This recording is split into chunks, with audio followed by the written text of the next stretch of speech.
이제 우리 함께 묵도드림으로써 예배 드리도록 하겠습니다. 함께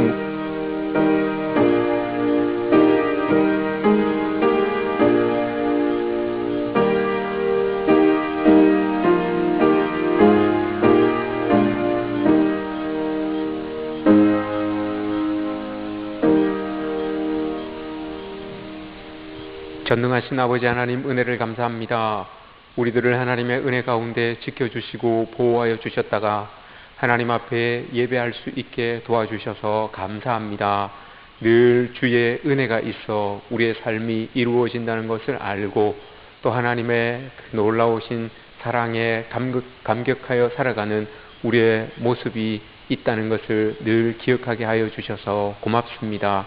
오늘도 우리가 마음을 다하여 뜻을 다하여 주님 앞에 예배할 때에 하나님의 큰 은혜를 각 가정마다 우리 각 성도들마다 부어주시기를 간절히 원하옵나이다. 이제 우리가 하나님께로 나아가며 사도들의 고백을 담아 우리의 신앙을 고백하오니 나는 전능하신 아버지 하나님 천지의 창조주를 믿습니다. 나는 그의 유일하신 아들 우리 주 예수 그리스도를 믿습니다. 그는 성령으로 잉태되어 동정녀 마리아에게서 나시고 본디오 빌라도에게 고난을 받아 십자가에 못 박혀 죽으시고 장사된 지 사흘 만에 죽은 자 가운데서 다시 살아나셨으며 하늘에 오르시어 전능하신 아버지 하나님 우편에 앉아 계시다가 거기로부터 살아있는 자와 죽은 자를 심판하러 오십니다. 나는 성령을 믿으며 거룩한 공교회와 성도의 교제와 죄를 용서받는 것과 몸의 부활과 영생을 믿습니다. 아멘. 찬송가 18장 찬양 드리겠습니다.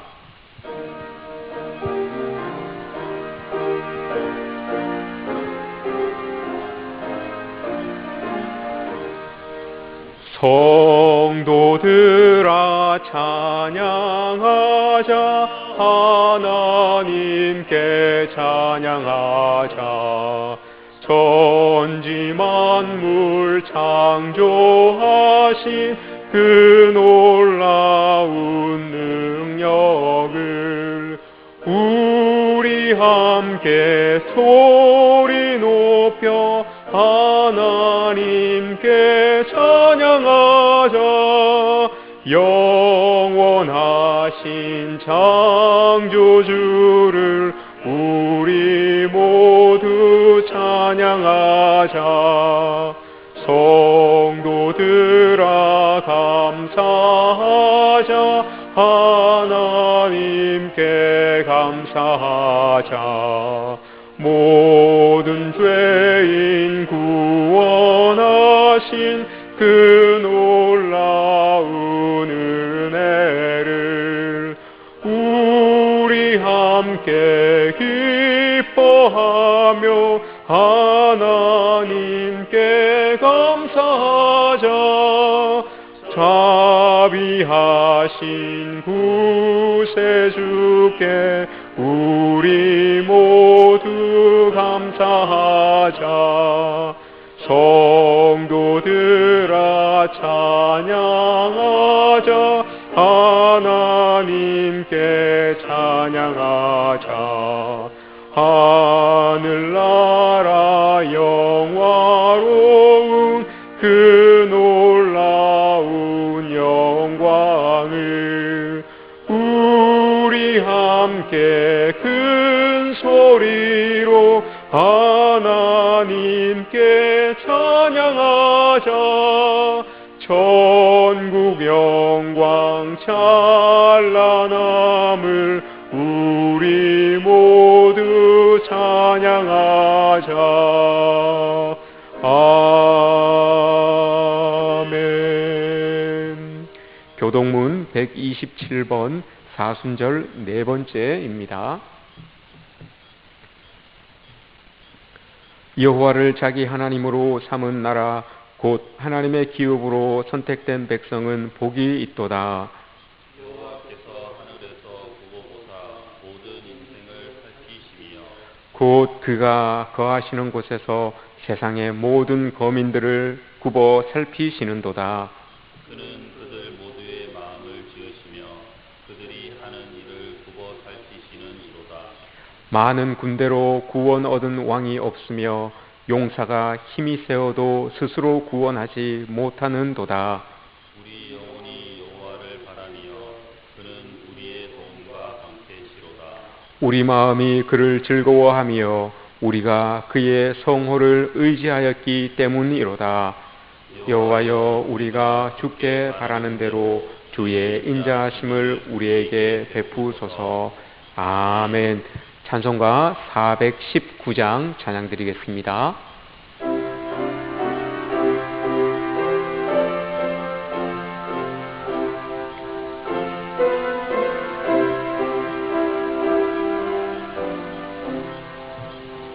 주 날개민 내가 편안히 쉬네.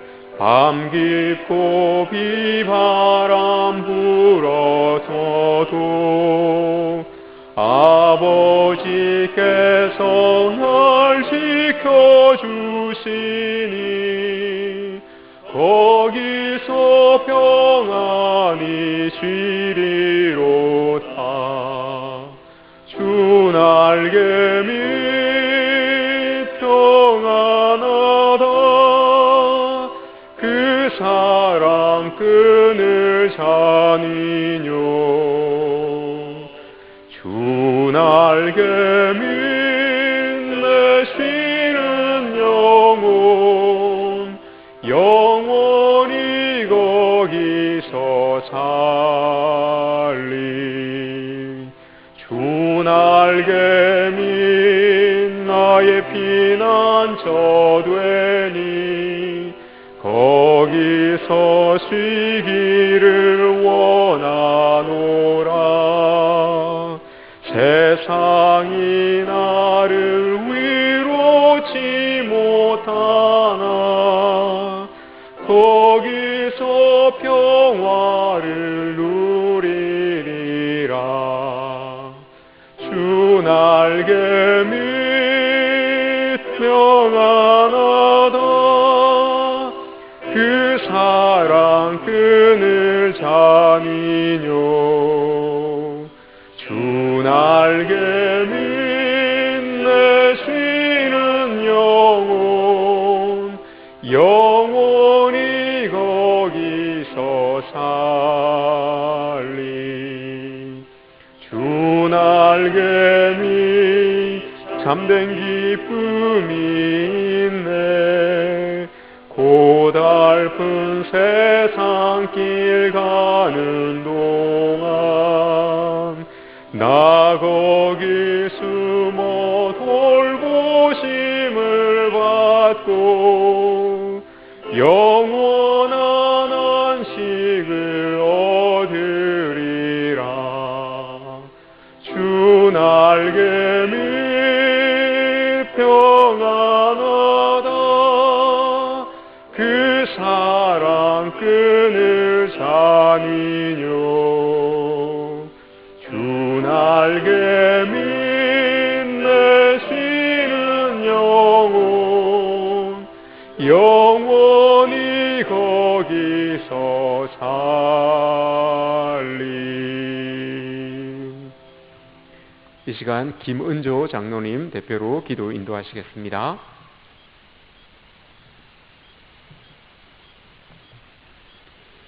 만물을 창조하시고 다스리시며 인간의 생사화복을 주장하시는 하나님 아버지의 크고 놀라운 섭리를 찬양하며 감사드립니다. 오늘 주의 거룩한 날 주의 전에서 아버지께 예배드려야 함이 마땅하지만 코로나 바이러스로 인해 사회적 거리두기로 일환으로 각자의 처소에서 예배드리고 있습니다. 비록 한자리에 함께 모여 예배드리지 못하지만 각자 있는 곳에서 영과 진리로 드려지는 예배 되기를 원합니다. 우리의 삶 속에서 늘 함께 해주시는 하나님, 온 세상을 힘들게 하는 코로나 바이러스 속에서도 하나님의 뜻이 계시는 줄 알고 그 뜻이 이루어지기를 겸손히 기도하며 하나님 뜻대로 살기를 원합니다. 절망 중에 있는 사람들에게 힘과 용기를 다하여 주시고 이 위기에서 빨리 벗어날 수 있도록 은혜 내려 주시옵소서. 주의 말씀 들고 단위에 서신 목사님께 영과 육이 강건하며 하나님의 능력의 손으로 잡아주사 받은 사명 잘 감당하게 하시며 입술에 파수꾼을 세워주시어 주님의 말씀 선포될 때에 듣는 모든 사람에게 은혜가 되며 치유와 회복의 역사가 일어나며 하나님의 뜻을 깨닫고 순종하며 실천하는 자들로 만들어가게 해 주시옵소서.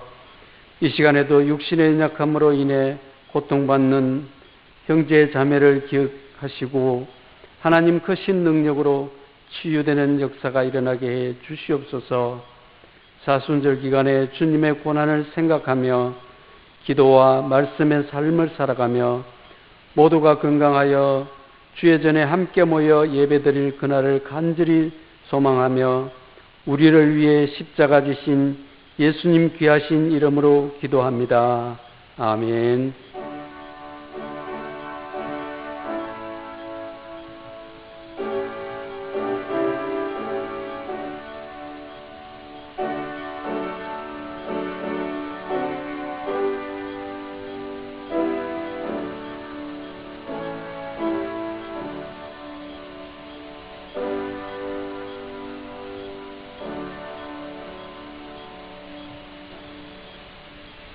교회 소식 알려드리겠습니다.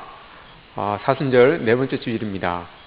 예수님의 가신 길을 우리가 깊이 묵상하며 구원의 은혜에 감사하며 지내셨으면 좋겠습니다. 코로나19로 인하여서 우리가 공예배를 비롯한 모든 예배들을 또 모든 모임들을 될 수 있으면 자제하여 주시고 우리 장로님 기도하신 것처럼 사회적 거리두기 지금 캠페인이 벌어지고 있습니다. 여러분 우리가 잘 이 어려움을 극복하여서 정말 함께 모여서 예배 드릴 때까지 여러분 기도하고 또 잘 예방하시고 하셔서 좋은 그런 모습으로 우리가 다시 만났으면 좋겠습니다. 온라인 예배를 여러분들이 들으실 때에 우리 교회 홈페이지에 들어가시면 공지란에 자세히 공지가 되어 있습니다. 참조하여 주시기 바랍니다. 전교인 성경 필사 성경 쓰기가 지금 진행되고 있습니다. 많이들 동참하여 주셨는데 한 분도 빠짐없이 다 동참하셔서 우리 120주년 기념 주일 때 우리 하나님께 헌물할 수 있는 그런 시간이 되었으면 좋겠습니다. 중보기도 계속하시면 좋겠습니다. 환우들을 위해서, 지역 또 수험생들을 위해서, 다음 세대를 위해서, 선교지를 위해서, 특별히 코로나19를 위해서 힘쓰고 애쓰는 우리 모든 사람들을 위해서 하나님의 은혜가 있어지게끔 여러분들이 힘써 기도해 주셨으면 좋겠습니다. 코로나19 수칙, 예방 수칙 잘 지키셔서 그렇게 지내시기를 바랍니다. 우리 함께 하나님 말씀 보시겠습니다.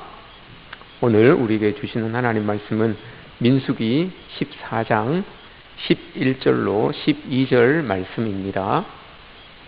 민수기 14장 11절로 12절 말씀, 제가 가진 성경 구약 218면입니다. 함께 한 목소리로 봉독하시겠습니다. 함께 봉독합니다. 여호와께서 모세에게 이르시되 이 백성이 어느 때까지 나를 멸시하겠느냐. 내가 그들 중에 많은 이적을 행하였으나 어느 때까지 나를 믿지 않겠느냐. 내가 전염병으로 그들을 쳐서 멸하고 내게 그들보다 크고 강한 나라를 이루게 하리라. 아멘. 할렐루야. 가정에서 우리 예배드리는 교우 여러분께 이렇게 인사를 드립니다. 온라인으로 예배드리는 것이 익숙치 않으실 텐데 그럼에도 우리 평소에 예배드리는 것처럼 동일한 은혜가 임하시기를 원합니다. 공동체 예배가 얼마나 소중한지 또 성도들 한 분 한 분이 얼마나 귀한지 다시 한번 깨닫는 시간이 됩니다. 주일날 예배를 이렇게 집에서 드리는 것이 주일 성수냐 아니냐 논란도 많이 있고 온라인으로 예배를 드리는 것이 은혜가 있냐 없냐 말들도 참 많이 있지만 우리가 이렇게 어렵게 힘들게 예배 드리는 것이 우리 이웃을 살리는 일이고 또 지역 주민들의 불안을 낮추는 일이 된다고 한다면 그것만으로도 매우 가치 있는 그런 예배라고 생각합니다. 우리는 그 가치 있는 예배를 함께 드리고 있는 것입니다. 성도 여러분들도 우리의 현 상황을 유의 깊게 목도하시면서 하루속히 예배가 정상적으로 드려질 수 있게끔 또 우리 사회가 모든 일상이 정상적으로 되돌아올 수 있도록 매일 기도해 주시기 바랍니다. 오늘은 하나님의 손길 시리즈를 잠시 멈추고 코로나19로 인해서 모두가 불안해하는 이 시기에 성경에 나타나는 전염병에 대해서 우리가 한번 생각을 해보고자 합니다. 이스라엘 사람들은 전염병을 하나님께서 주시는 징계로 생각을 하였습니다. 그래서 매우 두렵고 무섭게 생각을 하였습니다. 그런데 이 진노는, 이 징계는 하나님 때문에 일어나는 것이 아니었고 이스라엘 백성들 때문에 일어나는 것이었습니다. 우리가 잘 아는 매를 번다라는 말이 있죠. 이스라엘 백성들이 하나님으로 인하여서 매를 번, 징계를 버는 그런 모습이 있었기 때문에 그런 것이었습니다. 성경을 보시면 특히 구약의 선지서나 역사서를 보시면 이스라엘 백성과 하나님과의 관계 속에서 어떤 패턴이 있습니다. 이스라엘 백성들을 하나님께서 택해 주셨어요. 그런데 이 이스라엘 백성들이 범죄를 범합니다. 죄를 범합니다. 그 죄를 범한 이스라엘 백성들을 하나님께서 오랫동안 참아주시고 기다려주십니다. 그럼에도 불구하고 이 백성들이 그 죄를 깨닫지 못하고 있을 때, 회개하지 않고 있을 때에 결국은 하나님께서 징계를 내리시고 그 징계로 인해서 이스라엘 백성들이 하나님께로 다시 돌아오게 되는 이런 패턴들이 구약 성경에 보면 있습니다. 사실 이게 이스라엘 백성들, 이스라엘 역사의 그런 모습이다라고 할 수가 있습니다. 이렇게 여러분 하나님께서 회개하지 않는 이스라엘 백성들에게 징계를 주신다라고 하셨는데 구약 성경에서는 이 징계 내리시는 그 징계를 크게 세 가지로 이야기를 합니다. 다른 징계들도 있지만 크게 세 가지로 칼과 기근과 전염병 이렇게 이야기를 하십니다. 예레미야 14장을 보시면 12절에서 그들이 금식할지라도 내가 그 부르짖음을 듣지 아니하겠고 번제와 소제를 드릴지라도 내가 그것을 받지 아니할 뿐 아니라 칼과 기근과 전염병으로 내가 그들을 멸하리라 이렇게 기록하고 있습니다. 여기서 칼이라고 하는 것은 전쟁을 말하는 것이죠. 칼과 기근과 전염병이라고 하는 이 표현은 구약 성경에서 여러분 관용어구처럼 사용이 됐어요. 이 세 개가 늘 세트로 같이 다닌 거예요. 같이 따라 사용이 된 겁니다. 이스라엘 백성들에게 있어서, 이스라엘에 있어서 그들의 죄가 최고조에 달했을 때가 예레미야와 에스겔 선지자가 활동할 시기였습니다. 예레미야 선지자가 활동할 때는 이스라엘 백성들이, 이스라엘이라고 하는 이 나라가 죄로 인해서 멸망당하기 바로 직전, 그때가 예레미야가 활동했던 시기입니다. 에스겔 선지자가 활동했던 시대는 죄로 인해서 이스라엘이 멸망하고 난 바로 직후 그때 이 에스겔이 활동을 했죠. 그러니까 이 양 선지자가 활동했던 그때에 칼과 기근과 전염병이라고 하는 이 단어가 예레미야서에서는 17번이 쓰였고 에스겔서에서는 11번이 사용되었습니다. 그만큼 여러분 죄로 인해서 이 이스라엘 백성들이 하나님께 혼이 많이 났다. 그만큼 이스라엘 백성들이 죄가 많이 이렇게 팽배해 있었다라는 것을 말해주고 있는 겁니다. 이 세 가지의 공통점이 있어요. 죽음입니다.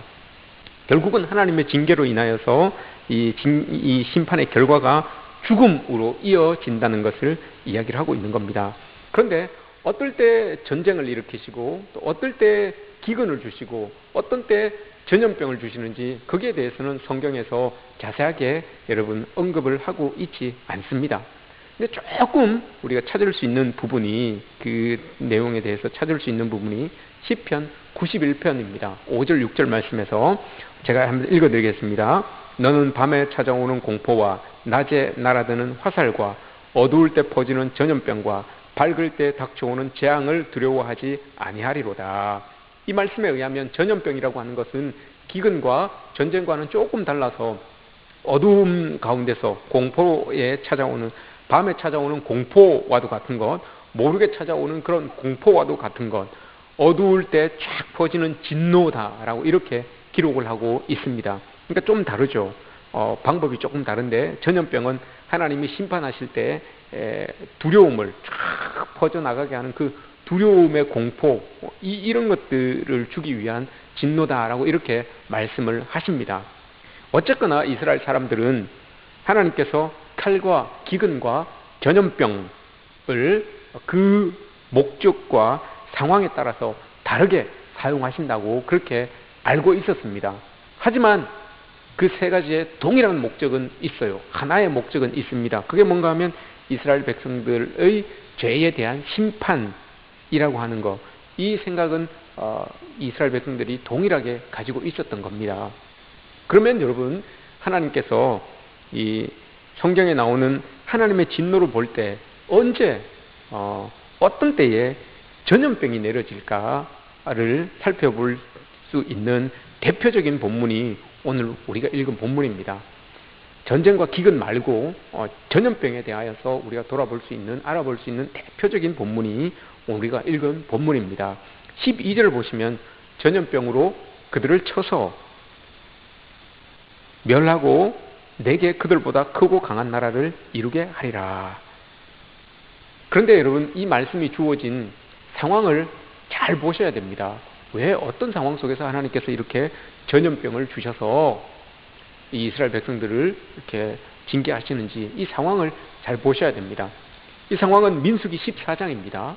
민수기 14장은 모세가 이스라엘 백성들을 출애굽시켜서 애굽에서 데리고 나와서 광야에서 어렵고 힘든 상황을 다 지나고 40년간의 40년 가까운 그 광야의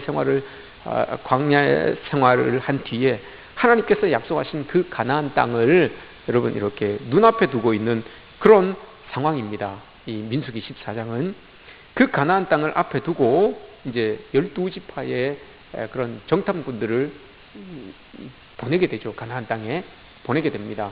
그때에 우리가 잘 알고 있듯이 정탐을 하고 돌아온 10명과 또 다른 2명이 이렇게 다른 의견을 내놓습니다. 10명의 사람은 부정적인 평가를 하고 2명의 사람만 긍정적인 평가를 하는데 10명의 부정적인 평가를 하는 사람들이 보고를 할 때에 이스라엘 백성들이 그 소리를 듣고 불안해하죠. 불평을 하죠. 불만을 토로합니다. 더 나아가서 하나님을 원망하게 되는 거죠. 그때 하나님께서 여러분 이 진노를 하시는 겁니다. 오늘 우리가 읽은 11절 말씀처럼 이 백성이 어느 때까지 나를 멸시하겠느냐. 내가 그들 중에 많은 이적을 행하였으나 어느 때까지 나를 믿지 않겠느냐. 하나님은 여러분 정탐꾼의 그 부정적인 보고와 그 이야기를 듣고 하나님을 원망하고 애굽 생활을 다시 그리워하던 그 백성들을 보면서 멸시를 당했다고 느꼈습니다. 출애굽 때부터 하나님께서 이스라엘 백성에게 보여주신 그 이적과 기적이 엄청 많지 않습니까? 근데 사실 이적과 기적이 여러분 그냥 막 일어나는 게 아닙니다. 쉽게 그냥 일어나는 게 아무 때나 일어나는 게 아니지 않습니까? 필요할 때 일으켜 주시는 것인데 대부분 출애굽 상황과 광야 생활에 집중적으로 일어났습니다. 그만큼 하나님의 도움이 필요했고 하나님의 인도하심이 필요했던 시기였다라는 것을 알 수 있습니다. 그만큼 하나님의 인도하심이 펼쳐져 있었던 곳이었다라는 것을 우리가 알 수 있죠. 그렇게 그 이적과 기적을 체험하면서 먹고 마시면서 40년을 살아왔음에도 불구하고 그 사람들이 이 하나님 앞에서 다시 불안해하고 애굽을 그리워하는 그 모습을 볼 때에 야, 참 어떻게 저럴 수가 있을까? 우리가 생각해도 어떻게 저렇게 미련할 수 있을까라고 이런 마음이 드는데, 여러분, 하나님 입장에서는 얼마나 마음이 아팠겠습니까? 그 아픈 마음의 표현이 멸시였습니다. 멸시. 저들이 나를 멸시하는구나, 이렇게 생각을 하고 계셨던 겁니다. 멸시, 깔보거나 하찮게 여긴다는 거예요. 여러분, 깔보거나 하찮게, 하나님의 이적이, 하나님의 표적이 여러분 깔볼 것입니까? 하찮게 여겨질 것입니다. 하찮게 여겨야 되는 것입니까? 더구나 여러분, 그 이적이, 그 자기들이 하찮게 여기는 그 여러분 표적들이 언제 일어났습니까? 그 기적이 언제 일어났습니까? 그들이 죽을 것 같았을 때, 그들이 힘들어서 쓰러질 것 같았을 때, 그들이 정말 생명을 잃을 것 같았을 때 하나님께서 그들을 일으켜 세우시려고, 살리시려고 이적을 베푸시고 기적을 베푸셨는데, 이제는 여러분 그 모습을 보고 하찮게 여긴다고 하니, 깔본다고 하니 여러분 하나님 마음이 얼마나 아팠겠습니까? 그래서 여러분 하나님은 그 하찮게 여기는, 그 깔보게 여김을 당하심으로 말미암아서 그러면 그들이 원하는 그 이전의 모습으로 돌려 보내시는 거죠. 그 이전의 모습이 어떤 모습입니까, 여러분? 기적이 없을 때, 이적이 없을 때 여러분 이스라엘 백성들이 어떤 모습이었습니까? 힘들고 죽기 직전의 모습이었죠. 그냥 두면 죽을 수밖에 없는 그런 모습이었죠. 그 모습으로 여러분 되돌려 놓으시는 겁니다. 그래서 여러분 멸시와, 하나님을 멸시하는 그 멸시와 무시, 그것이 매개체가 되어서 전염병이라고 하는 징계가 이스라엘 백성들에게 이루어진 겁니다. 가장 연약한 때에 보호해 주시고 이끌어 주셨던 그 하나님의 은혜를 잊어버리고 그 체험을 안고 있음에도 하나님을 믿지 않고 무시했던 백성들을 하나님이 전염병으로 징계하신 것입니다. 또 하나의 예가 있죠. 우리가 잘 알고 있는 다윗 왕의 예입니다. 다윗 왕도 여러분 둘째가라면 서러워할 정도로 하나님과의 관계가 돈독했던 왕이었어요. 하나님이 인도하여 주시고 도우심으로 말미암아 왕위에까지도 오르게 된 그런 왕이었죠. 그런데 왕의 자리에 오른 후에 여러분 다윗의 시선이 달라지게 됩니다. 자기의 자리가 보이고 주변 강대국들이 보이기 시작합니다. 그러니까 두려워지기 시작합니다. 그래서 군대를 많이 두기 시작합니다. 하나님께서 다윗에게 또 그 전 왕 사울에게도 말씀하시기를, 왕은 내가 세우지만 왕이 되어서 너희들은 군대를 많이 두지 말아라 라고 이렇게 말씀을 하시잖아요. 말과 마병은 많이 두지 말아라 라고 이렇게 이야기를 합니다. 그 이유는 말과 마병, 군대가 너를 지켜주는 것이 아니라, 군대가 이스라엘 백성을 지켜주는 것이 아니라 너를 택하여서 왕 세워주신 내가 너를 지켜줄 것이고 너를 이끌어 주신다, 보호해 주실 것이다 라고 하는 그 하나님의 사랑이 담겨져 있는 약속이었어요. 근데 다윗이 그 약속을 잊어버리는 거예요. 약속을 파괴하는 행동을 하는 거예요. 군대를 세움으로 말미암아서. 그래서 하나님께서 진노하시죠. 사무엘하 24장에 보시면 이에 여호와께서 아침부터 정하신 때까지 전염병을 이스라엘에게 내리시니 단에서 부엘세바까지 백성의 죽은 자가 7만이니라. 하나님의 인도하심을 믿지 못하는 백성들에게 오래 참으시다가 무시와 멸시를 당하셨다고 생각하시면 전염병으로 그들을 심판을 하시는 그런 이 하나님의 모습이었습니다. 그런데 여러분 여기서 우리가 절대로 놓쳐서는 안 되는, 절대로 여러분 간과해서는 안 되는 중요한 사실이 여기에 있습니다. 그게 뭔가 하면 하나님께서 진노와 심판의 방법으로 전염병을, 때로는 기근을, 때로는 전쟁을 일으키신다라고 이렇게 말씀을 하셨는데, 여러분 그렇다고 해서 모든 전쟁과 모든 기근과 모든 전염병이 다 하나님의 심판이라고 하는 의미는 아니라는 겁니다. 이거 명심해야 됩니다, 여러분. 굉장히 중요합니다, 여러분. 칼과 기근과 전염병이 하나님이 사용하시는 대표적인 진노의 방법이라고 하였는데, 그렇다고 해서 역사상에 있었던 모든 기근과 모든 전쟁과 모든 전염병이 다 하나님의 진노는 아니라는 것입니다. 하나님의 심판으로서의 전쟁도 있지만 여러분 인간의 탐욕과 분노, 적개심, 욕심, 욕망, 이런 것들로 인해서 일어난 전쟁들도 많이 있습니다. 예를 들어서 십자군 전쟁은 11세기부터 시작되어서 근 200년 동안 있었던 이 전쟁이었는데, 이건 여러분 인간의 탐욕으로 인해서 발생됐던 전쟁이지 하나님의 심판으로 주어진 전쟁이 아니잖아요. 또한 17세기 독일에서 있었던 30년 전쟁, 이것도 마찬가지예요. 이 개신교를 핍박하는 그 가톨릭에 맞서서 싸운 그런 전쟁이죠. 근데 이게 나중에 정치적인 야심과 인간의 그런 어떤 자존심, 이게 덧붙여져서 30년 동안 종교 전쟁으로 그렇게 이어진 것 아니겠습니까? 이 전쟁도 여러분 하나님이 심판의 방법으로 일으킨 전쟁은 아닙니다. 인간의 분노, 인간의 적개심, 욕망, 이것으로 인해서 일어났던 전쟁이었습니다. 전쟁과 기근, 전염병 같은 것이 하나님의 진노와 심판의 방법임은 맞습니다. 하나님이 사용하셨던 방법은 맞습니다. 하지만 여러분, 그렇다고 하여서 역사상 일어났던 모든 전쟁과 기근, 전염병이 다 하나님의 심판의 방법으로 일어났던 것은 아니라는 것을 여러분 우리가 기억해야 됩니다. 이것을 늘 전제로 여러분 우리는 세상에서 일어나는 일들을 바라보아야 되는 겁니다. 전염병은 하나님의 심판일 수도 있고 아닐 수도 있습니다. 특별히 코로나19 마찬가지입니다. 하나님의 심판일 수도 있고 아닐 수도 있지만, 이에 대해서 그리스도인들인 우리가 어떤 자세를 가지는 것이 좋은가, 어떤 관점으로 여러분 이 상황을 봐야 하는가, 이게 정말 중요한 겁니다. 제 어릴 때 우리 교회학교 선생님이 계셨는데 여자 선생님이셨어요. 근데 그 선생님을 기억하면 늘 지금도 이 머리에 떠오르는 것이, 우리 선생님은 주일날 오실 때 이마에 혹이 자주 났었어요. 혹이 막 이만큼 이렇게 부어오른 그런 모습들이 참 자주 우리에게 보여주셨어요. 그리고 우리가 그 모습을 이렇게 뻔히 많이 보고 있으면 선생님께서 그렇게 말해요. 아유, 문지방이 낮아서 교회 나오다가 그게 탁 부딪혀서 이렇게 머리가 이렇게 혹이 났다. 내가 하나님께 지은 죄가 많았는가 봐. 그래서 나는 하나님께 회개했다. 이렇게 말씀하시고 또 우리들을 그렇게 가르치셨어요. 우리 선생님은 여러분 늘 삶에 있어서 모든 작은 일까지도, 어떤 자기에게 주어지는 조그마한 시험거리도 다 영적으로 또 신앙적으로 해석하려고 하는 그런 믿음을 가지고 있었던 거예요.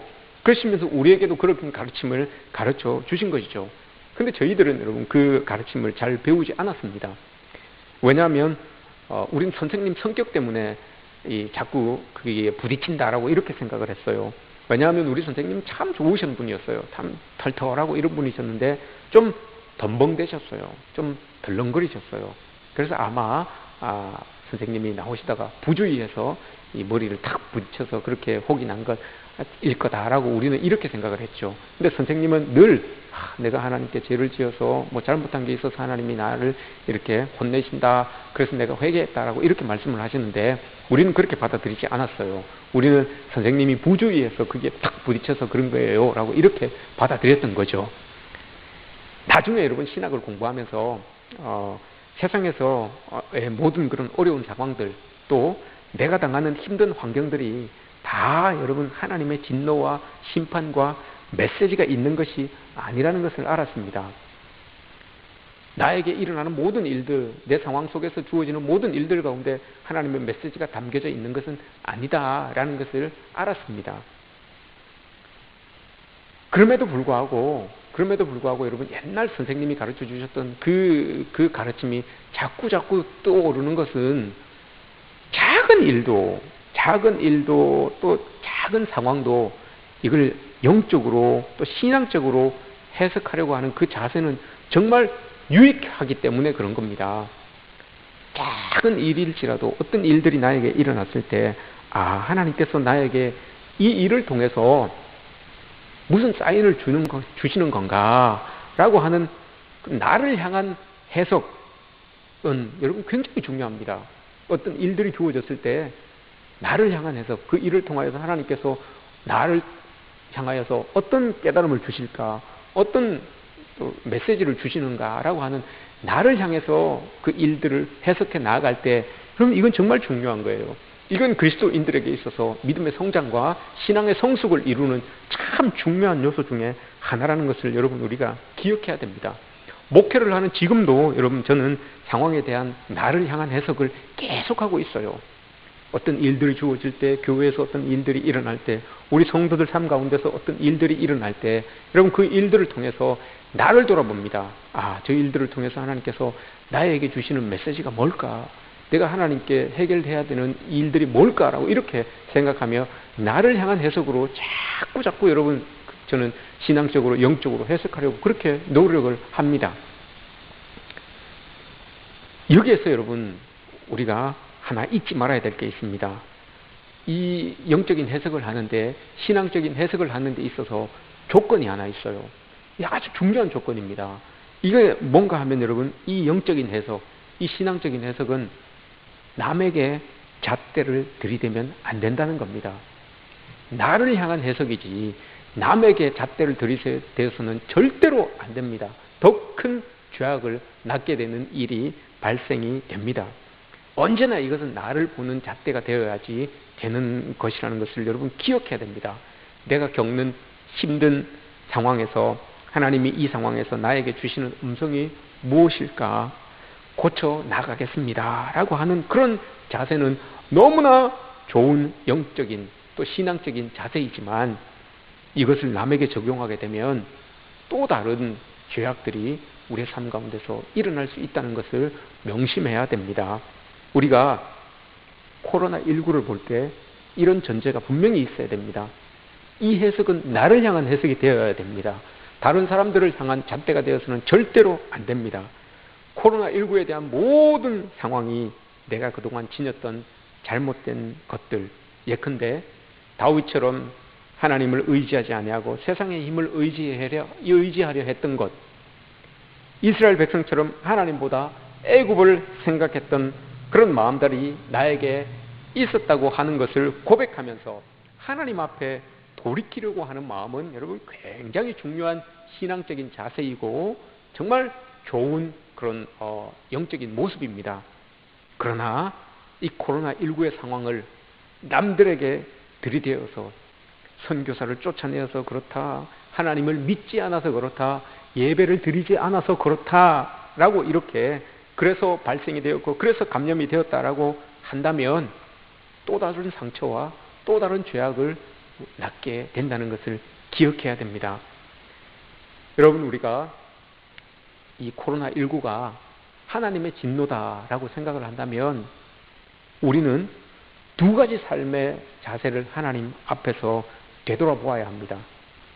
철저하게 되돌아보아야 합니다. 이게 만약에 하나님의 진노다라고 생각을 하신다면 여러분 돌아보아야 됩니다. 첫 번째, 죄를 멈추고 하나님께 돌아가야 합니다. 이것이 하나님의 진노라고 생각하시면 나에게 주시는 하나님의 분명한 사인이 여러분 될 수 있습니다. 역사적으로 14세기 유럽에 여러분 흑사병이 있었죠. 그 흑사병으로 인해서 유럽 인구의 3분의 1이 죽었습니다. 그때 유럽 교회들은 흑사병이 하나님께서 주시는 심판이다, 하나님의 진노다, 하나님의 사인이 분명히 있다라고 이렇게 생각을 했어요. 그럼에도 불구하고 교회들이 두 부류로 갈라지기 시작했습니다. 첫 번째 한 부류는 여러분 그 모든 상황이 증오와 배제의 길로 이렇게 나타난 교회들이 있었어요. 그 상황을 보면서 유럽 전역에 흑사병이 펴져서 많은 사람들이 죽어갔는데 당시에 그 유대인들이 살고 있었던 게토 지역이라고 있었어요. 게토 지역에는 상대적으로 사람들이 많이 죽지 않았어요. 그래서 사람들이 여러분 전염병의 원인, 이 죄악의 원인이 저 사람들 유대인들 때문이다라고 이렇게 그들에게 죄를 전가하는 그런 일들이 일어났어요. 정오하고 배제하는 그런 일들이 일어났어요. 왜냐하면 딴 지역에는 사람들이 많이 죽었는데 유대인들이 사는 그 게토 지역에는 사람들이 많이 죽지 않았어요. 그건 그들의 위생관념이 철저했기 때문에 그런 일이 일어난 건데 다른 사람들은 그렇게 생각하지 않았죠. 많은 사람들이 죽은 것에 비하여서 그 지역에는 사람들이 많이 죽지 않은 것을 보고는 저 사람들이 이 흑사병을 퍼뜨렸다라고 이렇게 생각을 했던 거죠. 그래서 정오하고 그들의 무리에서 배제하는 그런 이 교회의 모습들이 나타났던 거예요. 그러면서 죄는 딴 사람들한테 전가시키고 교회는 그것을 통해서 권위를 세우려고 하는 그런 모습들이 나타났던 거죠. 또 하나의 부류가 있었어요. 또 하나의 부류는 회개와 자성의 모습이 있었던 교회의 모습이었어요. 예배의 모임이 지금처럼 이렇게 다 폐쇄됐었어요. 흑사병이니까 다 폐쇄되고 또 예배를 인도하시던 목사님들, 리더들, 지도자들이 여러분 그 병에 다 죽었어요. 죽고 하니까 인도할 사람도 없고 하니까 모여 있었던 무리들이 뿔뿔이 다 흩어지게 된 거예요. 각자의 삶의 자리로 다 흩어지게 된 거예요. 근데 여러분 아이러니하게도 다 흩어진 상태에서 예배도 드리지 못하는 상태에서 또 교회도 폐쇄된 상태에서 어떤 일이 일어났는가 하면 여러분 그 일이 일어났음에도 불구하고 개인적인 영성이 깊어지기 시작했어요. 순례자의 영성이 여러분 더 깊어지기 시작했어요. 필그림의 영성이라고 하죠. 그 영성이 여러분 더 깊어지기 시작하게 되었던 겁니다. 어차피 사람들이 깨닫기 시작하는 거예요. 어차피 우리 삶은 다 나그네 인생이다. 우리가 가야 할 그 본향, 하나님 나라, 우리가 그것을 생각하면서 우리가 걸어갑시다. 라고 하는 이 여러분 영성들이 생겨나기 시작한 거예요. 본연의 믿음을 회복하면서 하나님 앞에서 그 길을 가게 되는 그 교회의 모습들이 생겨났다는 겁니다. 우리가 잘 알고 있는 그 토마스 아켄퍼스의 그리스도를 본받아, 이 책이 여러분 흑사병의 불안과 혼란의 열매 아니겠습니까? 이것을 통하여서 개인의 영성과 여러분 그 순례의 영성이 나타나기 시작하였고, 그 영성이 종교 개혁자들에게 영향을 끼쳐서 그들로 인하여서 교회가 다시 새로워지고 또 하나님 앞에서 믿음을 새롭게 세워가는 그런 마음들이 일게 되었던 겁니다. 코로나19가 여러분 하나님의 진노라고 생각한다면 이 어려운 상황에서 우리는 하나님을 온전히 믿는 그런 믿음을 회복해야 됩니다. 증오와 배제가 아니라 우리를 다시 돌아보고 또 회개하고 자성하는 그런 시간을 우리가 가져야 될 것입니다. 또 하나, 코로나19가 하나님이 주시는 진노라고 생각한다면 우리는 한 가지를 더 생각해야 됩니다. 그게 뭔가 하면 공동체를 살릴 수 있는 일을 찾아서 행해야 합니다. 기독교의 여러분 가장 중요한 정신이 무엇입니까? 요한복음 3장 14절 15절 말씀입니다. 제가 한번 읽어드리겠습니다. 모세가 광야에서 뱀을 든 것 같이 인자도 들려야 하리니 이는 그를 믿는 자마다 영생을 얻게 하려 하심이니라. 예수님처럼 우리도 남들을 살릴 수 있는 일들을 찾으면 좋겠습니다. 우리가 주님을 쫓아가는 제자들인데 주님이 십자가에 높이 들리시며 희생당하심으로 인하여서 온 인류를 살리셨던 것처럼 우리도 그 십자가의 길을 가면서 공동체를 살리고 이웃을 살리는 일들을 찾을 수 있어야 합니다. 한 주간의 언론들을 여러분 이렇게 보니까 선한 이웃들이 참 많이 일어나서 사람들에게 감동을 줍니다. 대구로 달려가는 어르신들, 임대료를 받지 않거나 깎아주는 착한 그런 건물주들, 마스크를 비롯하여서 생필품들을 기꺼이 나누는 사람들, 저는 이런 뉴스들을 보면서 그럼 참 욕심이 생깁니다. 저 사람들이 우리 모하교회 성도들이었으면 좋겠다.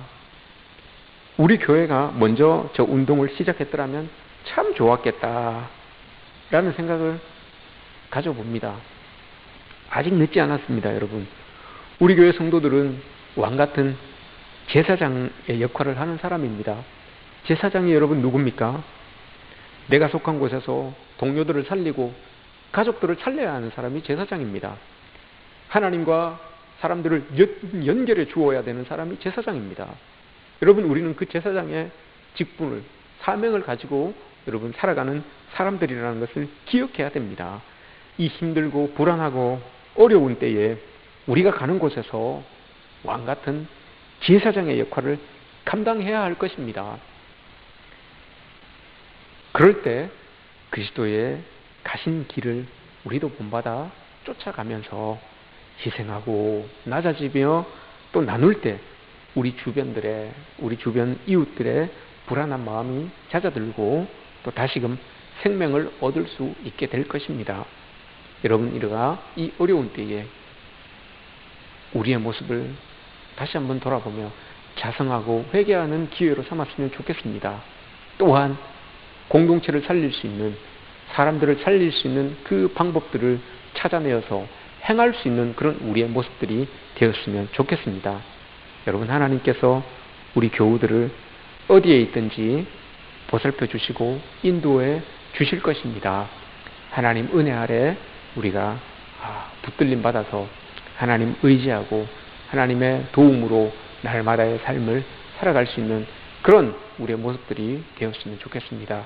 우리를 도우시고 인도하시는 그 하나님이 늘 곁에 계신다는 것을 기억하시고 그 하나님의 도움으로 살아가고 있다는 그런 모습들도 여러분 잊지 마시고 늘 하나님 앞에 우리의 모습들을 돌아보며 더욱더 하나님의 제자로서 주의 길을 걸어가는 우리의 모습들이 될 수 있기를 주님의 이름으로 축복합니다.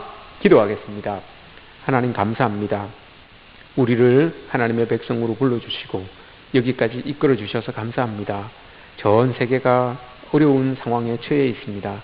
하나님, 우리가 이 어려운 때에 정말 우리를 돌아보고 자성할 수 있는 기회가 되게 하여 주시옵소서. 또한 우리를 통하여 하나님의 사랑을 나누고 생명을 살릴 수 있는 일들을 찾아가는 우리의 모습이 되게 하여 주시옵소서. 그래서 하나님의 사람들로서 이 사회의 빛으로서 소금으로서의 역할을 감당하는 귀한 자들 되게 하여 주시옵소서. 감사드리며 예수님의 이름으로 기도드립니다. 아멘. 우리 찬양 드리겠습니다. 149장 찬양 드리겠습니다.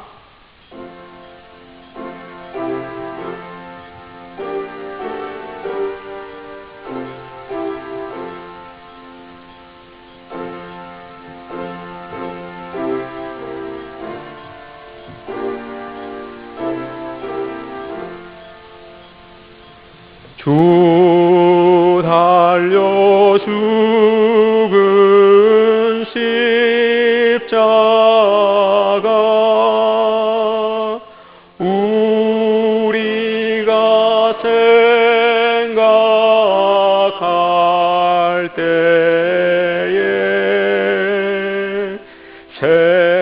세상에 속한 욕심을 헛된 줄 알고 버리네.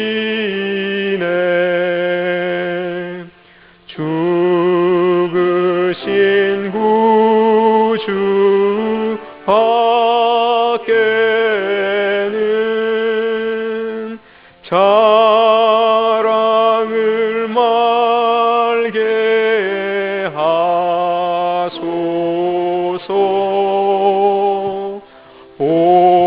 오혈의 공로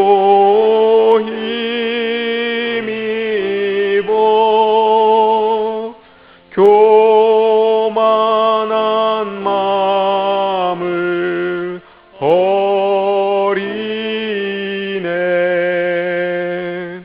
못 박힌 손 밟고니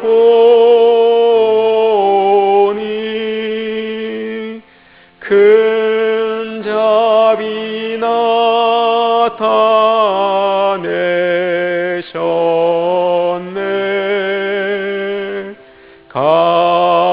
가시로 만든 멸류관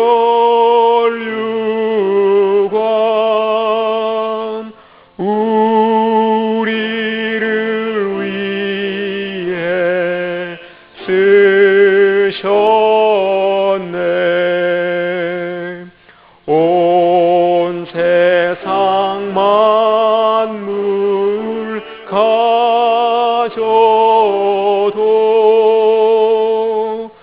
순에 못 다 갚겠네.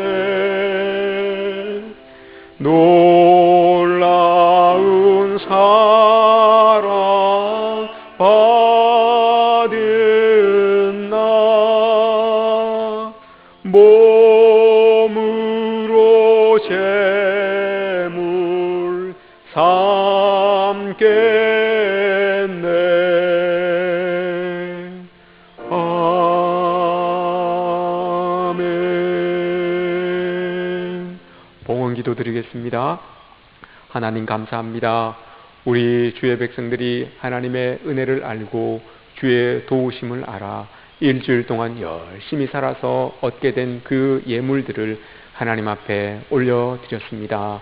하나님, 이 귀한 예물이 주의 도우심 없이는 하나도 있어지지 않음을 다시 한번 고백하며 모든 것들이 하나님의 은혜라는 것을 고백하며 우리 주님께 올려드렸습니다.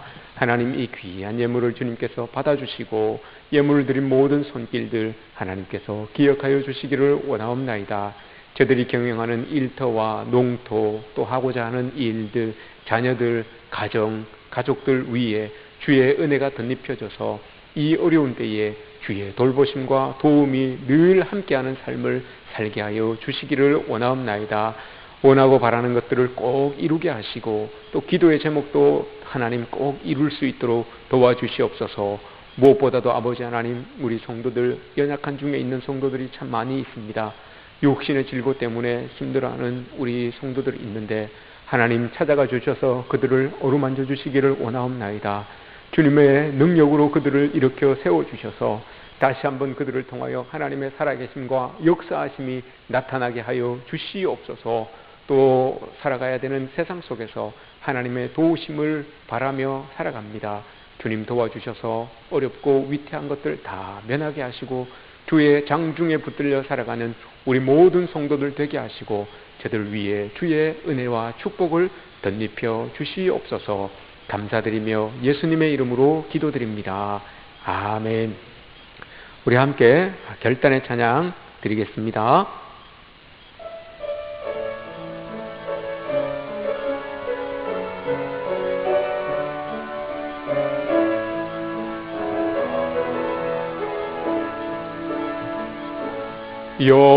여호와 이스라엘의 구원자, 처음과 나중 되시니 그가 널 지명하여 부르사 주의 종 삼아 주셨네.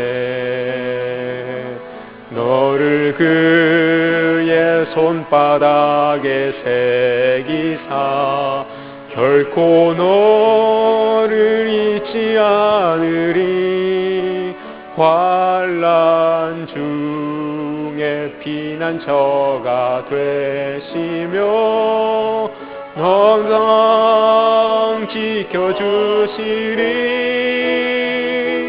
너는 일어나 주의 빛을 발하라. 땅끝까지 주 선포하라. 그가 너로 이방의 빛을 삼아 구원을 베푸시리라. 기도하겠습니다. 구주 예수 그리스도의 은혜와 아버지 하나님의 사랑하심과 보혜사 성령님의 이끄시고 인도하시고 보호하심이 이 어려움이 우리에게 주시는 하나님의 사인이라는 것을 안다면 우리가 우리의 돌아온 모습들을 다시 한번 자성하고 또 하나님께서 주신 그 제사장의 역할을 감당하며 세상을 살리며 이웃을 살리는 역할을 감당하며 나아가기를 원하는 우리 모든 성도들 삶 가운데 그들의 가정과 자녀들 위해 코로나19로 두려워하고 불안해하는 모든 세계 거민들 삶 가운데 지금부터 영원토록 함께 하시기를 간절히 축원하옵나이다. 아멘.